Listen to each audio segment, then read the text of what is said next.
Good afternoon and welcome to lecture number 4 in the first IHF Beach Handball Week. My name is Courtney Gahan and I am the moderator for this session. For this session, for people joining us on Zoom, we have 3 translation languages available: French, Spanish and Arabic. You can find these by locating the globe icon at the bottom of your screen marked Interpretation and choosing the label for your language. This first IHF Beach Handball Week is the 3rd program forming part of the Virtual Academy introduced by the IHF recently to facilitate global online learning and eventually licensing. All of this falls under the umbrella of the IHF Education Centre, available at ihfeducation.ihf.info. This Beach Handball Week includes a total of 7 lectures.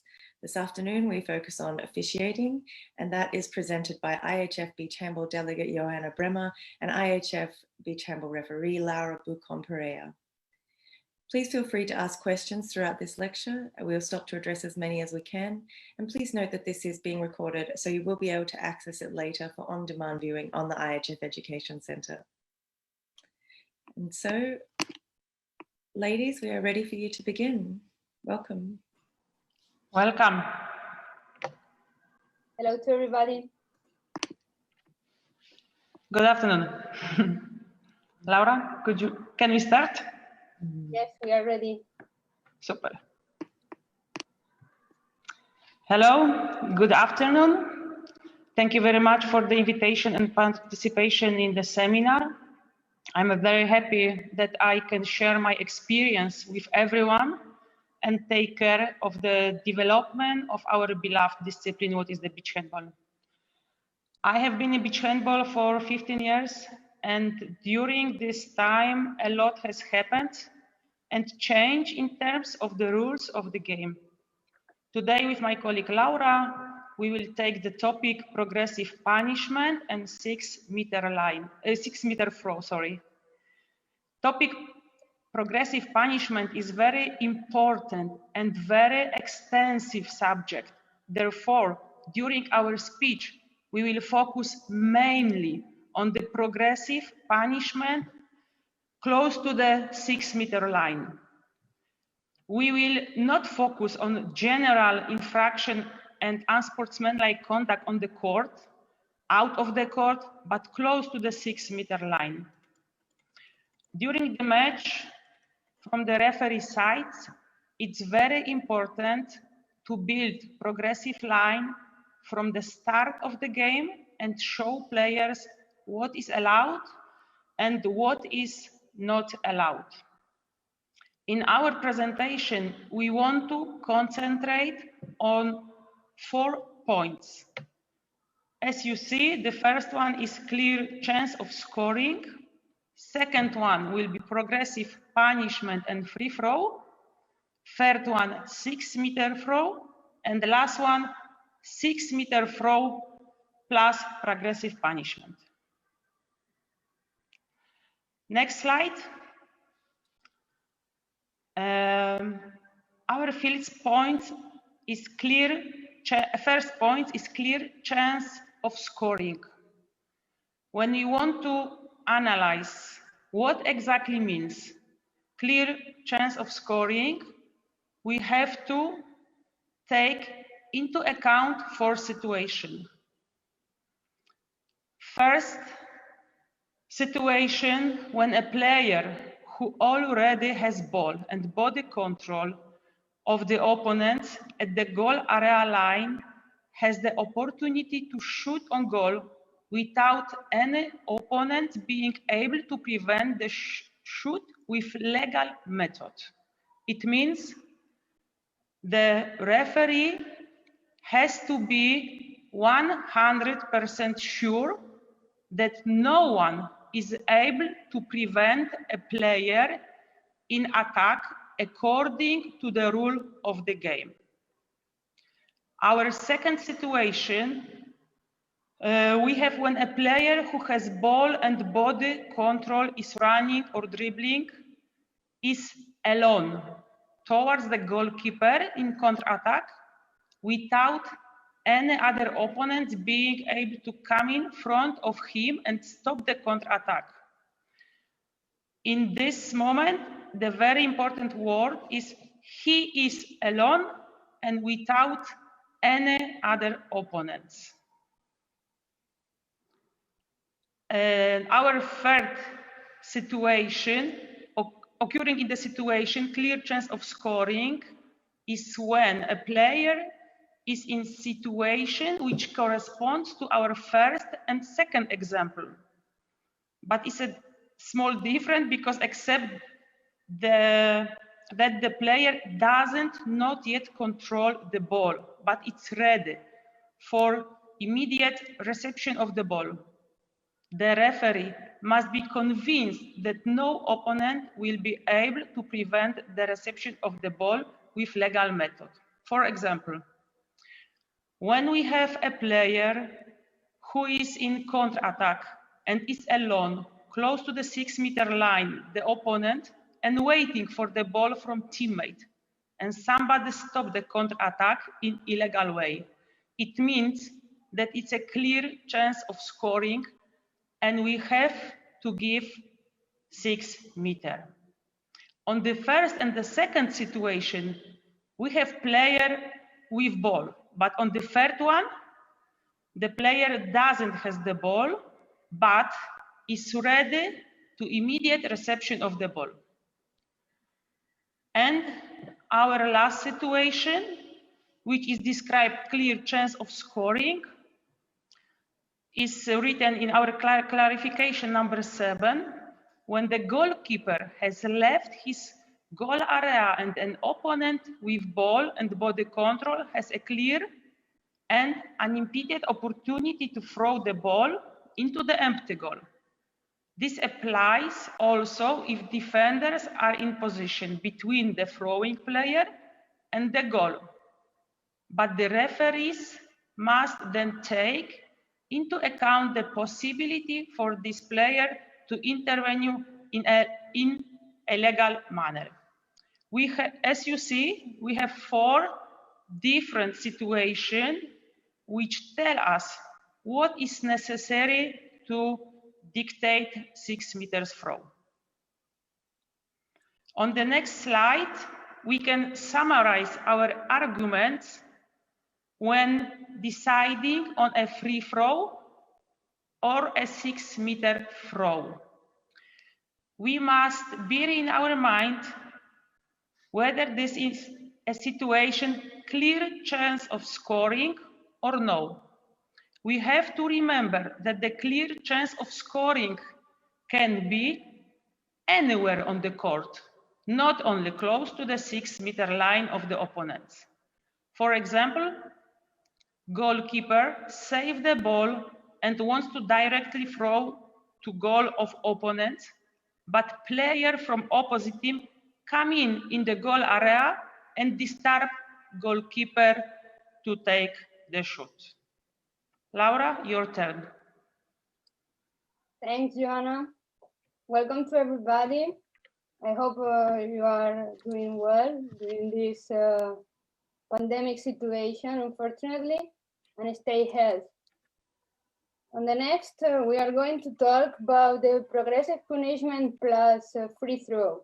This means that we are not going to have any clear chance to score a goal. So, going further, if we are talking to the progressive punishments plus a free throw, is when the action is mainly or exclusively directed to the opponent and not to the ball. They are to be punished progressively. According to the rules, on the rule number 8.2, it's not permitted to pull or to hit the ball out of the hands of the opponent, to block or to force away an opponent with arms, hands, or legs, or to restrain, hold, push, run, or jump into an opponent. Interfere with, impede, or endanger an opponent with or without the ball in contravention of the rules.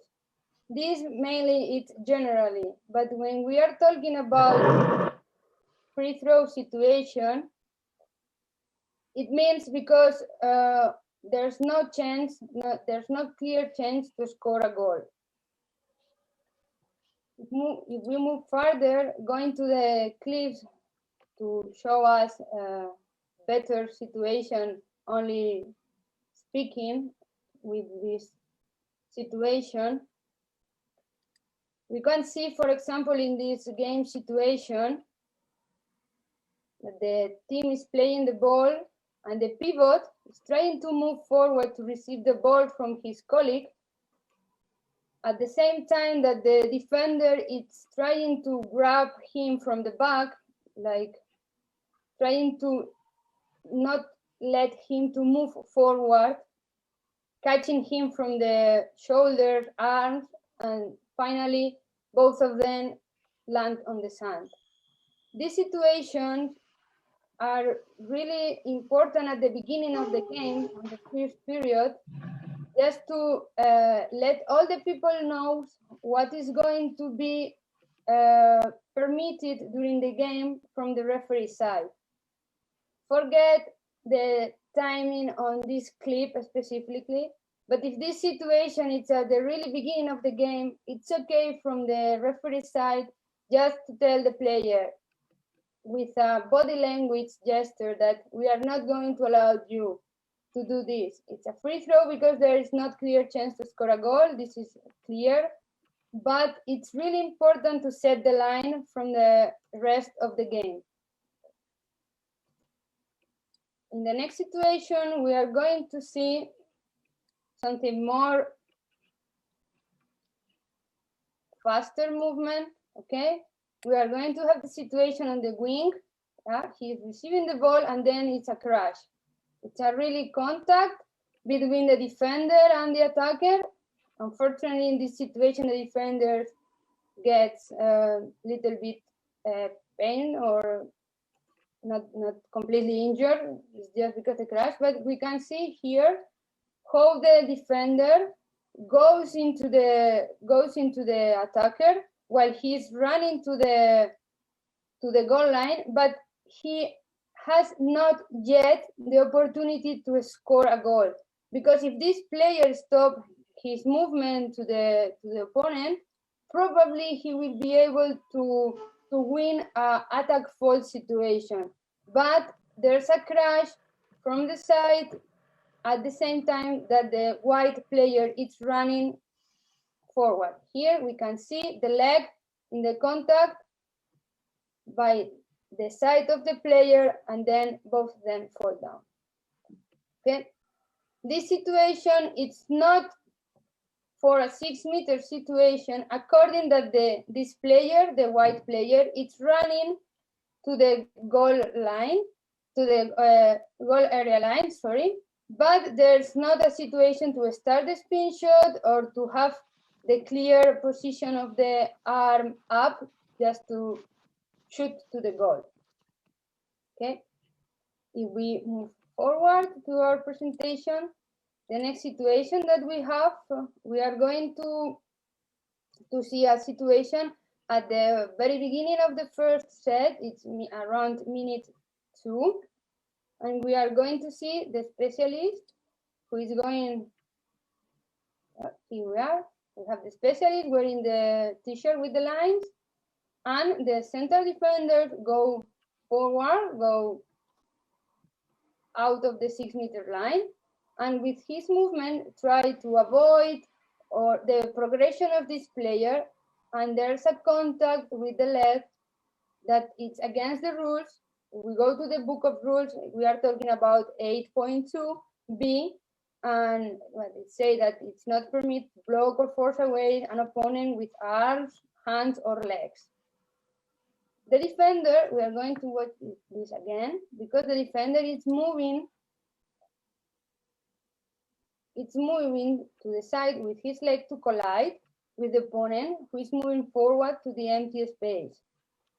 At the very beginning of the game, this is a perfect situation for the referee to stop the game with a free throw, because there is not clear chance of scoring.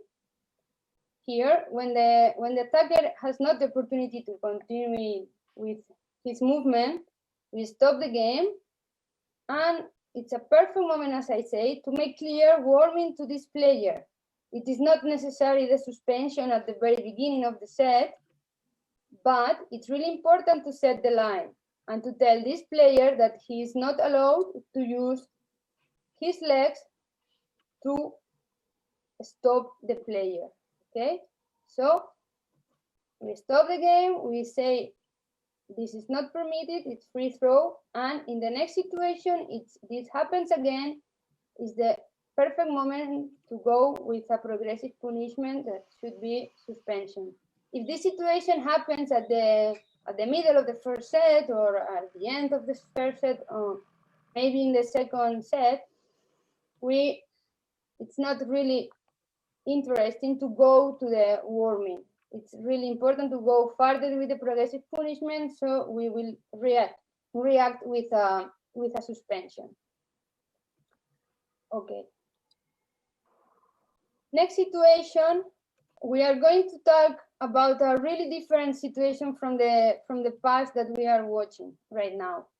We were watching situation where the contact with the player, it's guilty for a progressive punishment. So the referee has to set the line from the beginning to the end of the game progressively. It means that we start with a warming, public warming, and then with the progressive suspensions, and at the end with the disqualification. But this clip that we are going to watch at this moment, it's completely different. And we want to show you, just to make clear, that there are specific situations that they are not included in this progressive punishment and should be a direct disqualification according of the action. We are going to see a situation where the specialist goes to shoot the goal, and one of the defenders, concretely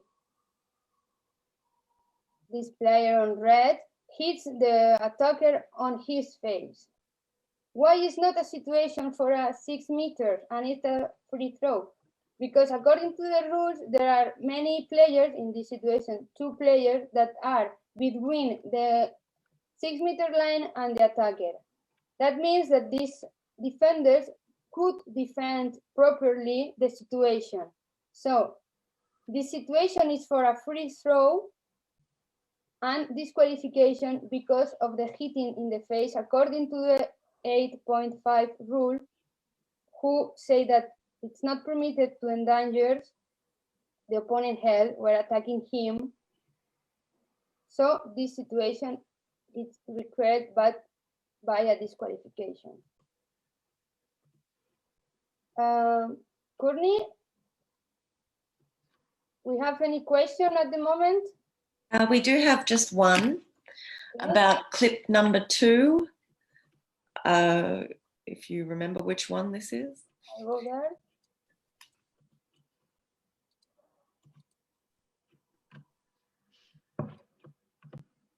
One. Yes, I think it's this one. Somebody asked just for some more clarification about why this is not a 6-meter throw. So can you explain a bit more? Yeah, of course. We are going to watch it again.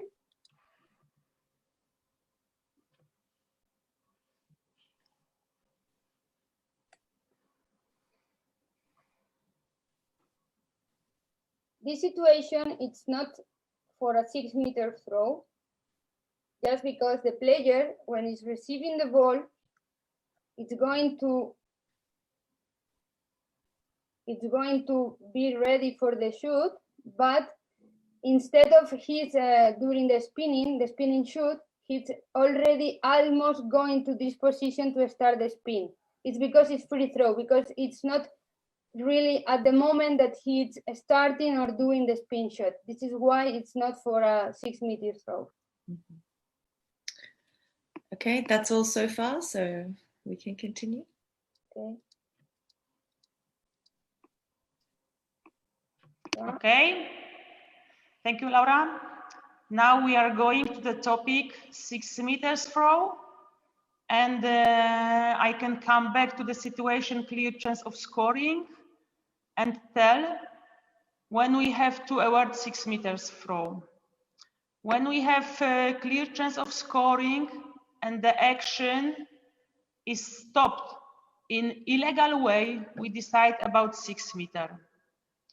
And the 6 meter throw is awarded when a clear chance of scoring is destroyed anywhere on the court by a player or a team official of the opposing team.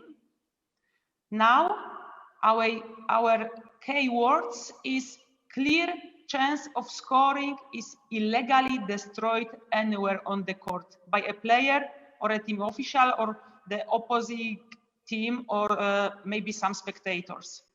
Player, for example, is in counter-attack and maybe some additional player from the opposite team go into the court and stop the player who is ready to take a shoot. On this situation, we have to give 6 meters. Next, Laura, please. In this moment, the next situation when we to decide 6 meters is there is an unwarranted whistle signal at the time of a clear chance of scoring. It means attacking player is throwing from 6 meters and have clear chance of scoring. And for example, somebody whistle from the spectators and stop the player, and finally the player doesn't throw and doesn't score a goal, we have to decide 6 meters.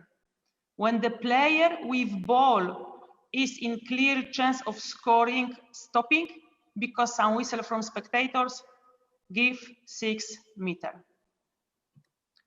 And the last possibility is when a clear chance of scoring is destroyed through the interference of someone not participating in the game.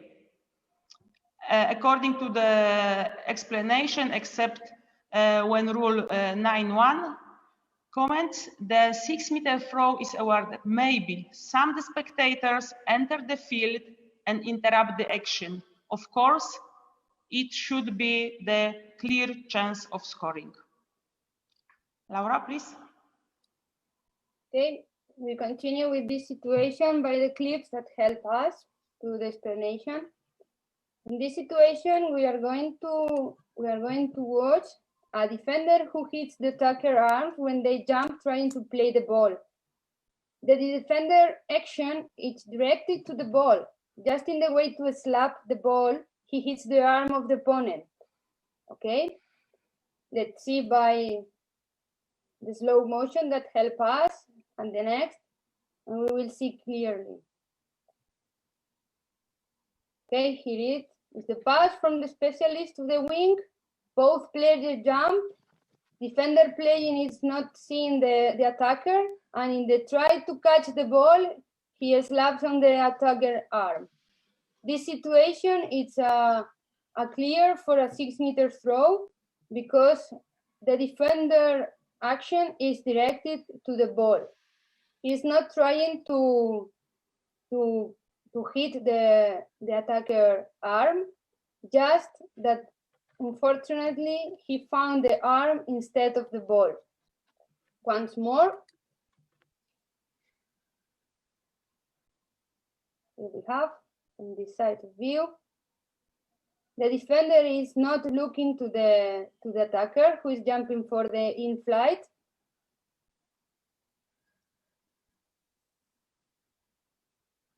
Here.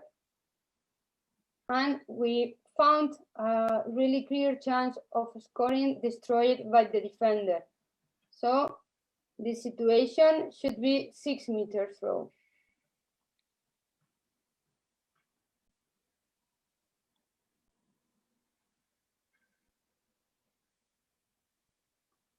Okay. Following the same, we have this situation.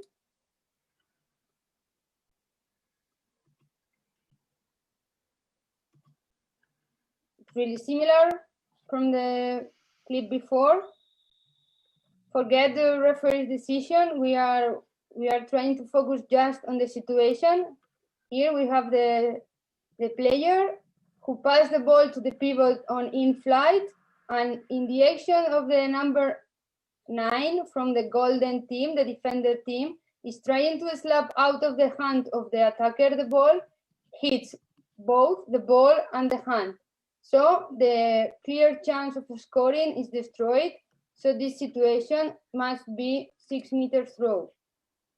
The defender, I repeat, is trying to play the ball. The action is directed to the ball, not to the player. Just that destroys this situation of clear chance of scoring, and this should be a 6 meter throw for the attacker team. This is a really common situation that we can find in our beach handball games. So it's really important that the referee stay focused on the tempo of the situation. Okay. Next one, we found another situation that happens a lot in our beach handball games. And here we will see in the other side of view. From this camera is better. Look, the defender in his try to jump to the block the ball, moves the 6 meter line. So when he starts the jump to try to block, he is already inside of the goal area.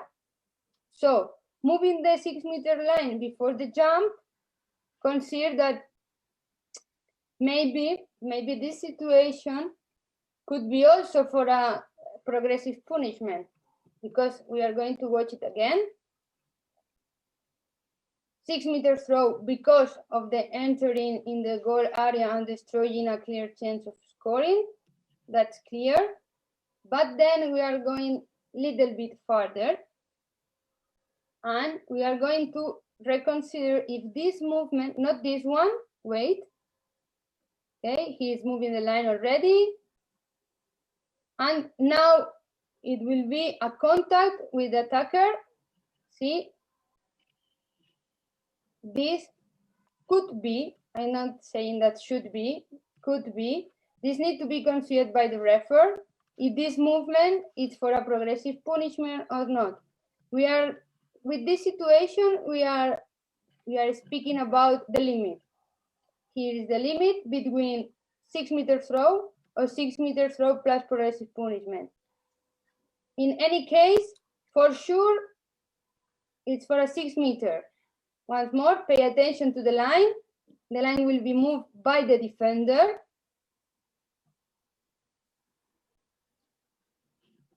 In this camera, it's better. Here, move. So he is already jumping from inside of the goal area. That, according to the rule, should be 6 meter throw.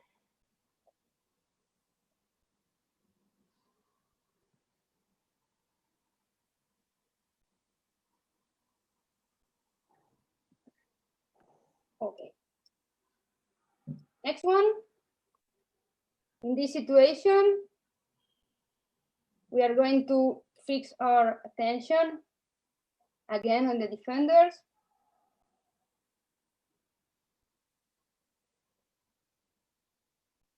Okay. We are going to forget the first contact here outside between the specialist and the other. We consider that it's a simultaneously collide, so it's not for attack fault.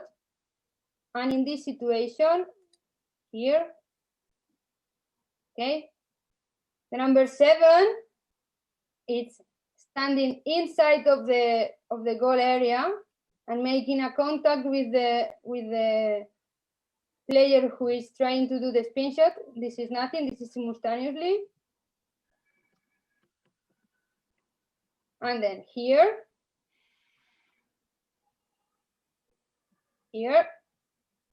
they make a contact when both of them are inside of the goal area, destroying this chance of scoring. So this means it will be a 6 meter throw.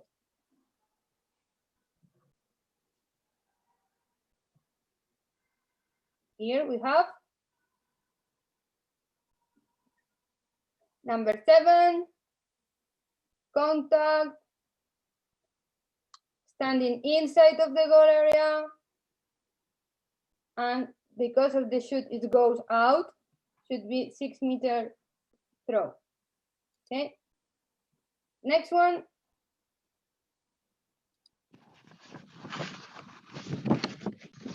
This situation, we are going to have a spin shot from the wing, and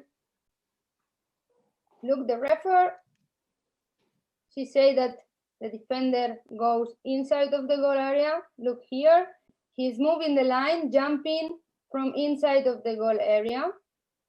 It's a really movement of the line, but it's illegal. He is not allowed to jump with his feet down of the line. So it needs a really strong body language, really clear body language from the referee, showing to everybody that these players go inside to the goal area just to defend this action from the wing. Because of the shoot is going up, it's going to be stopped by a spectacular action of the goalkeeper, and it's not a goal. Should be 6-meter throw. So, to summarize this part, wherever there is a potential 6-meter decision, the referee should always hold off on the intervening until they can clearly determine if a 6-meter decision is indeed justified and necessary. If the attacking player proceeds to score a goal despite the illegal interference from the defenders, then there is obviously no reason to give 6-meter throw. Conversely, if it becomes apparent that the player really has lost ball or body control because of the violation, so that a clear chance no longer exists, then a 6-meter throw is to be given. This is really important because in the really specific of our sport, beach handball had 2 different kinds of score a goal, by 2 points or by 1 point. Doesn't matter in which minute the game it happened in the situation. It's really important for the referee let the players play. I mean, if the attacker player is suffering some illegal action by the defender, but the attacker player has the opportunity to continue with the ball, with the body control or the ball control, and it is possible to let them to continue to play according to the rules, let the players play. In the case or in the situation that the attacker player also do more steps, that is the legal steps, or do a dribbling extra or something like this, the referee should stop the situation by a free throw or by a 6-meter throw. But it's really important to permit the advantage. Okay? Courtney, do you have any question until this moment? No further questions so far.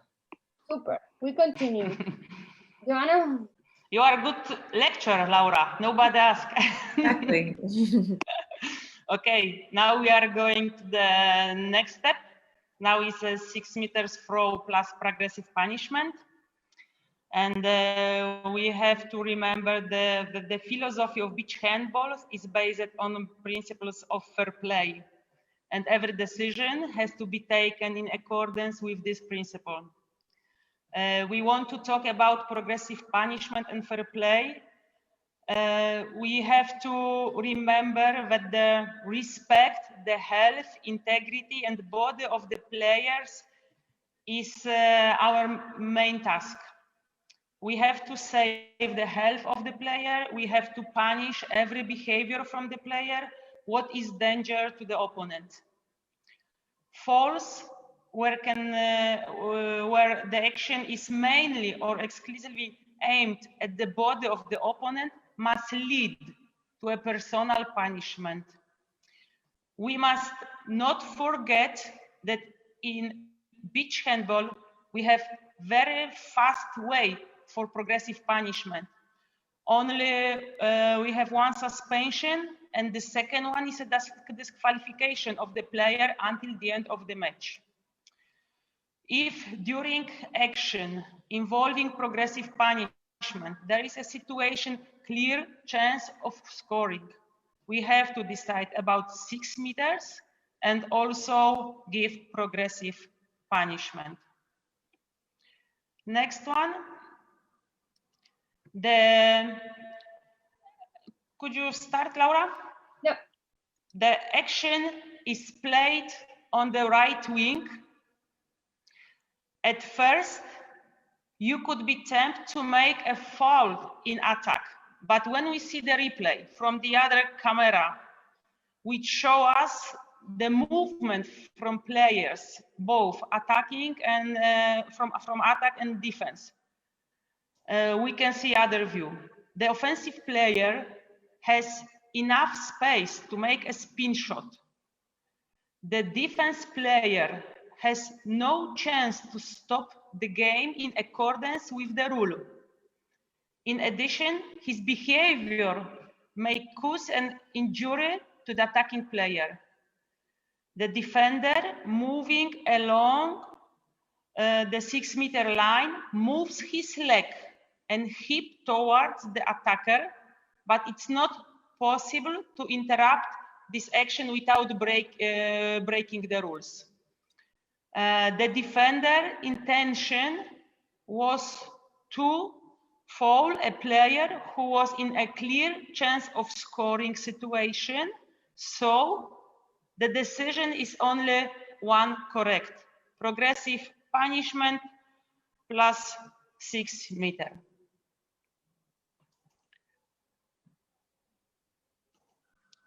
As you see, intention of the defending player: move the leg, hip towards to the attacking player who is jumping, and it's a danger for the attacking player, and we have to punish the defending player.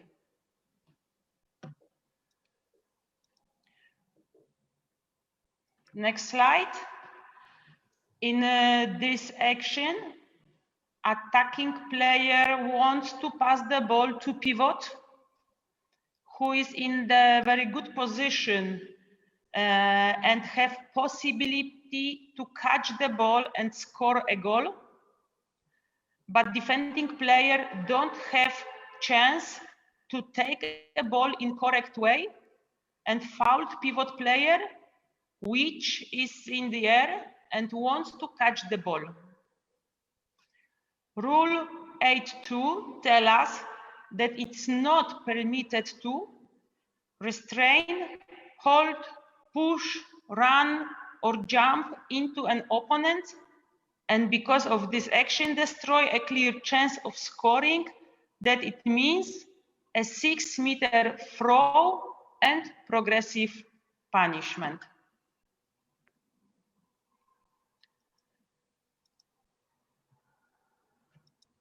Next our clip, we have also infraction rule 8.2. We have very similar situation like my first clip was. Again, it's not permitted to restrain, hold, push, run, or jump to the opponents. The offensive player has enough space to make a spin shot.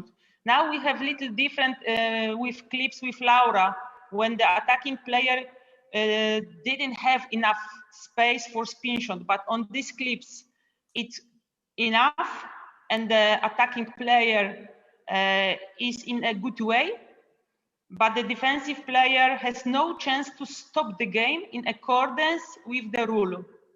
In addition, his behavior may also cause injury to the attacking player. The defender moving along the 6 meter line moves his leg and hip towards the attacker, but it's not possible to interrupt the action without breaking the rules. Also on this situation, we have to decide about punishment and 6 meters flow. I Please, Laura, next.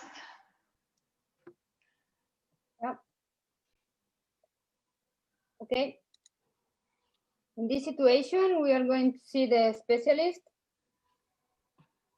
trying to score a goal, going to the 6-meter line, and in his way to the 6-meter line, he receives a collide with the number 23 that collide completely from the side without any attempt to play the ball directly, going directly to the opponent's body. These situations, the referee should be really paying attention of this kind of movement because the contact could be really dangerous for the specialist, who I would like to remember to everyone that is the only one that don't need to make any special action like a spin shoot or receive the ball in an in-flight to be aware by 2 points on his goals. So number 14 is going late, the central defender, this one. But the number 23 for sure is going there just to crash with the attacker. So this should be a 6-meter throw plus progressive punishment. Okay.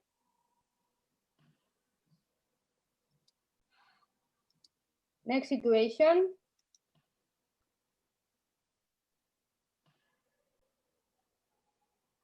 We have the specialist on the side, and the playmaker or the center attacker is going further to the 6-meter line, try to do a spin shot. And in the way to the spin, at the moment that he is on the air spinning, the number 3 is colliding to him directly to their body. What it means that it's really dangerous because at this moment, in this movement, the yellow player is not able to modify or to correct his movement, because at the moment that this player starts the spin shoot, it will be only one possible end, and it's to land on the sand. And if this player it touch it or collide, like in this situation, it's really dangerous and should be punished by progressive punishment. Okay, once more, because here we see that he stops, starts the jump, the spin shot, and when he is already on the air, receives the contact here on the hip, what means that he fall down without any control of his body. Okay, this situation is really dangerous, and the referee needs to be really focused and ready to react and to prevent and to protect these players. Okay.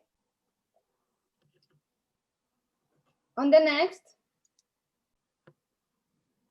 okay, here we are going to, sorry, this is the same one. Okay, this one. This will be the last clip, and we are going to watch a situation that is similar at the beginning of the presentation when we were talking about only 6 meters, when the player was trying to catch the ball and hits, unfortunately, the arm of the player here. Okay, but in this situation, the contact with the attacker arm, it's different from the previous clip. Okay, here once more, specialist pass the ball to the in-flight shot from the wing jumps, and the defender is trying to play the ball, is trying to catch or to slap the ball, but unfortunately hits the arm of the wing of the attacker player. And in this situation, referee has to be really focused here. Okay, number 17 jumps to try touch the ball, but unfortunately remains the contact with the attacker arm. So it means that this situation for sure would be a progressive punishment, it will be a suspension, and in some situation, this action could be a disqualification because of the endangering of the attacker player. We will see once more. Okay. It is clear that the defender player is trying to play the ball because he jumps, he touched the ball already, but also the arm of the attacker. Referee has to be really focused and take note that if this player endangers the opponent's health with attacking him, shall be disqualified. But in this situation, with a suspension, will be enough because the contact, it's not like grabbing or catching from behind and pulling, it's just a slap. Okay.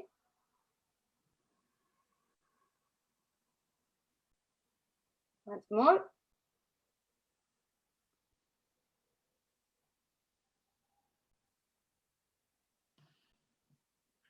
Here.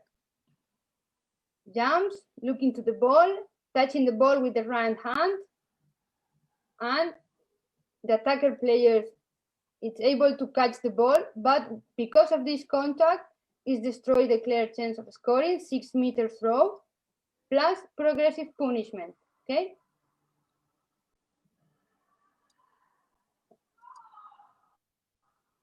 Joanna? Yes, we are slowly go to the end, and now it's a time for some conclusion, please. When we want to take a decision concerning a 6-meter throw, the first condition is that we have to be really sure that the attacking player has a clear chance of scoring. If the attacking player has a clear chance of scoring, the second condition for 6-meter throw is that there is no mistake from the attacking player. It means the attacking player doesn't make some steps, offensive foul, dribbling during the action. We couldn't give advantage when attacking player is in situation clear chance of scoring, but it's fouled and still have body control and, for example, make 4 small steps. We couldn't give advantage. The first point is the attacking player has to play according to the rule. If an attacking player retains full control of ball and body, despite a violation as in Rule 14.1a, there is no reason to give a 6-meter throw, even if thereafter the player fails to utilize the clear scoring chance. If despite the fall, the player still controls his body and has control of the ball, we give him possibility to score a goal and allow him to throw. But if the player doesn't score a goal, we cannot go back and dictate a throw from 6 meters. As I said at the beginning of our presentation, a lot has changed over the years in the behavior of players during beach handball game, in mutual respect and respect for the opponent's health. During all these years, we have learned how to make beach handball spectacular and interesting for the fun with mutual respect. In our discipline, we want to show pure fair play. That is why it's so important to show the players from the beginning of the match what they can and cannot do, set the progressive punishment line, and be consistent in this for both teams. Please.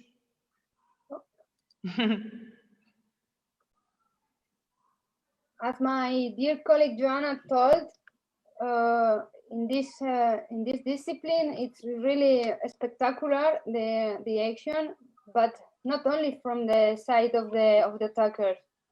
We are watching nowadays really spectacular blocking, really spectacular goalkeeper stops.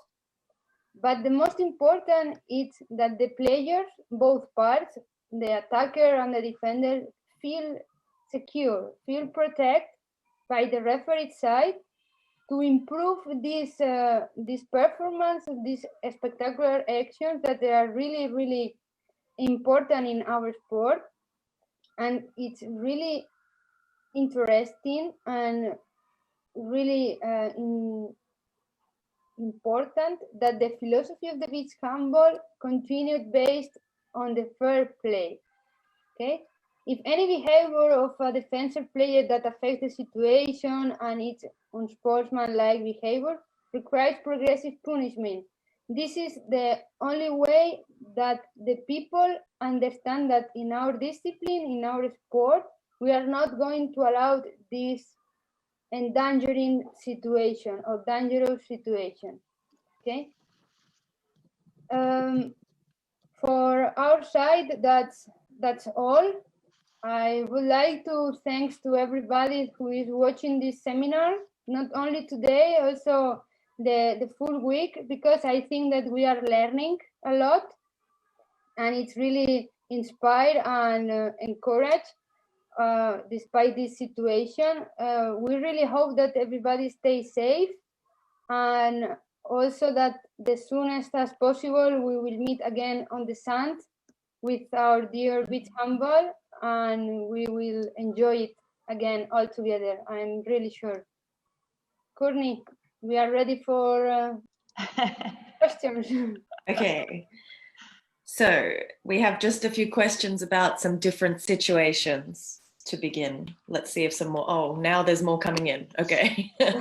Okay, let's begin with these. So in progressive punishment, somebody asked about how you mentioned to go through the steps of warning, suspension, disqualification, but what do you mean with the warning since there's no yellow card? So can you explain this a bit? You mean maybe a verbal warning?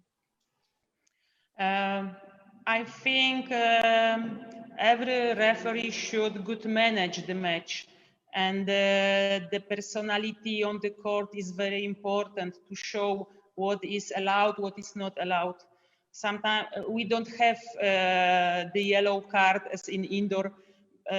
I think sometimes we have to use our body to learn the player what they can do on the court, and I think it's okay, but really the progressivity is very short way, and the player also remember about it. And if we give them advice and the player is very clever, they let after our advices.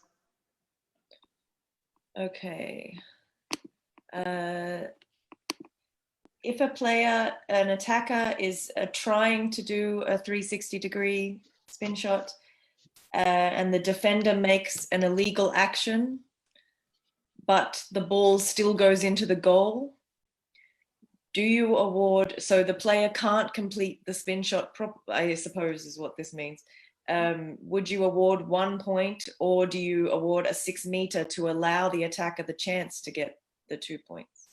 Well, in the situation that during the spin shoot, there's a contact that destroyed this situation, but the player is able to score a goal when the spin shot is full completely. I mean, the 360 degrees, it's complete, and it's a goal. Should be a goal because it's the flow of the game, it's goal, and then the referee will have the time to consider if it's necessary to go to the punishment to the defender or no. But if the spin shot is not completely, it means it's less than 360 degrees, this shoot could it's going to be for 1 point. But for the illegal situation created by the defender, the attacker has to have the opportunity to score by 2 points. That means that we are not going to award by 1 point. We are going to go for the 6-meter situation. What will allow the player to score by 2 points. Okay. So now, if the attacking player has a clear chance to score, but the referee sees that the feet were not pointed toward the goal in the case of a 360 shot, and then during the spin shot, the defender makes a fault, is this progressive punishment and a 6-meter throw, or progressive fault and free throw? Should I explain again, or no, I think I get it. If there is a clear chance for scoring, there's no chance for free throw. Doesn't matter the situation of the feet position doesn't matter, because the first step or the first point is the clear chance of scoring.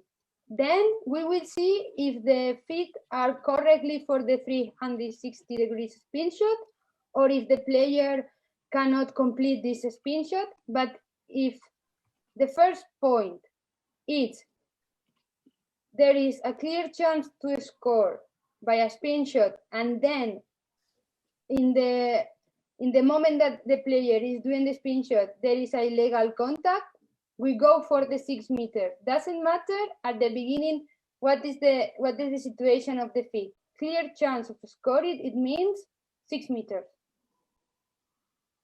Okay. If a player in the course of scoring uses the ball and hits the defending player or the goalkeeper in the face or somewhere dangerous, is this considered a foul? You mean attacking player make a fault? Yes. We saw some situation in our previous beach handball life, and sometimes the attacking player wants really make some pressure on referee to decide about the 6 meter and progressive punishment for defender. But if, in my opinion, if we really notice that it's intentionally jumping into the defending player, I think it's nice to first time stop the action and give advice that next time we have to maybe punish attacking player because it's jumping or it's danger, the behavior is danger. But I think the communication with the player is also very important, and give advice what really the player can do this. Okay. Okay, I think this still falls under progressive punishment. In a shootout situation, if the defending goalkeeper comes out to take the ball and there is contact with the attacker, is this a red card? Is it still a red card? That's what the person asks. Well, Courtney, I really appreciate this question, but I'm so sorry, but I have to answer you and all the audience that we will have a seminar, particularly speaking on the shootout situation. So I pass the ball to my colleagues, and I invite all the audience to watch this next seminar and clarify this situation on the shootouts. Okay. Okay, then that is all the questions. So we will end there. Perfect. So thank you very much, ladies. I hope you enjoyed. Thank you very much, and good luck for everybody for new season. So just to let everyone know, we will be back again tomorrow at 2 p.m. Central European Summer Time. And tomorrow we are back to focusing on coaching. And the topic is building a youth team and also the specialist. And this is with the Brazil women's team coach, Marcio Magliano, and Argentina women's youth team coach, Leticia Brunati. So we will see you again tomorrow. Thank you very much, everyone. Thank you, ladies. Thank you very much. Bye. Bye.